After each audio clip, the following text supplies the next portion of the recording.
If you ask me, Greg Heffley is just a younger version of Uncle Gary.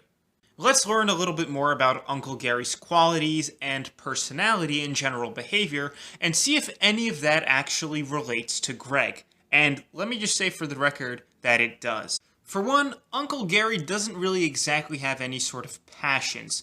All he does is spend his money on scratch tickets at a convenience store, hoping to magically become rich and wealthy. All he does is just buy a bunch of scratch tickets on a computer game every single day.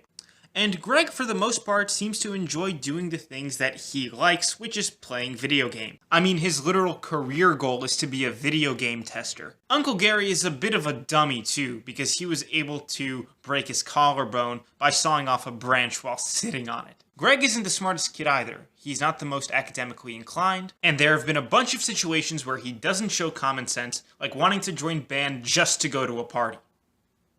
Uncle Gary also seems to sleep through most of the day, every day. And Greg likes to sleep in too, to the point that he's still in bed when his dad gets home from work. Uncle Gary is just a really lazy person, and that's why he hasn't been able to hold down a job. On top of the fact that he just doesn't have any employable skills. We can see that parallel with Greg, as he didn't even want to do any of the actual lawn mowing and wanted to make Rally do it, and did a very bad job of mowing his client's lawn.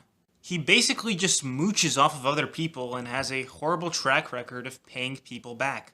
And aside from a high score on a video game, what was the last thing that Greg has genuinely earned because of his skill set? This is why Greg will be like Uncle Gary, being a deadbeat with really no stable job, rushing into relationships really quickly for some sort of social interaction, and will forever remain a child and never grow up.